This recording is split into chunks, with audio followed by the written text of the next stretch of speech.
Quello di oggi è un tema di scottante attualità. In che modo ci si pone dal suo punto di vista?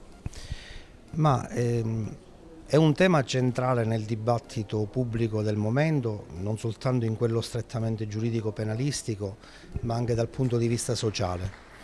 Credo che queste iniziative organizzate dagli istituti scolastici siano importantissime perché la riforma principale che deve essere fatta è quella che parte dal basso, che parte da nuovi codici culturali, dall'abbandono di retaggi del passato che portano la donna in una posizione di subalternità rispetto all'uomo, e questa opera, diciamo, di rivoluzione culturale deve partire dai giovani, perché loro sono la società del domani e quindi dobbiamo lavorare su di loro per nuovi codici di comportamento.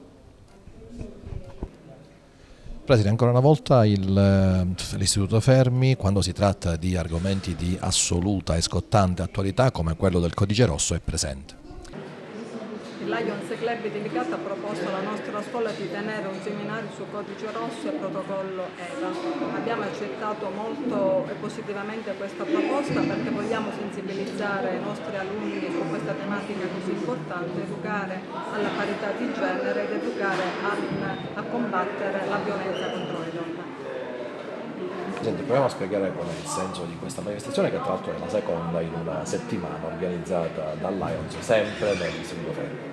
Allora, intanto ne avremo una terza la prossima settimana, però diciamo che quella della settimana scorsa riguardava più un ambito medico, perché parlavamo comunque di autismo a tutti i livelli, quindi da come intercettarlo, come capirlo e come eventualmente poi aiutarlo, anche se non è una malattia, chiamiamola così, o comunque un deficit di cui oggi abbiamo grandissime risorse.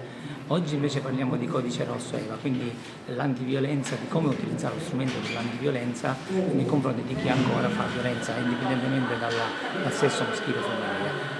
Codice Rosso EVA, che anche questo è un acronimo, e quello che siamo riusciti a fare, la cosa di cui io sono veramente contento, è che all'interno di questo pool di professionisti siamo riusciti a portare dentro tutta la società, che abbiamo portato dentro un giudice, Zammuto, abbiamo portato dentro il capitano dei carabinieri, il commissario, e quindi vuol dire che veramente tutti ci stiamo mettendo assieme per cercare di capire qual è il problema e come aiutare. Questo è il senso del nostro convegno.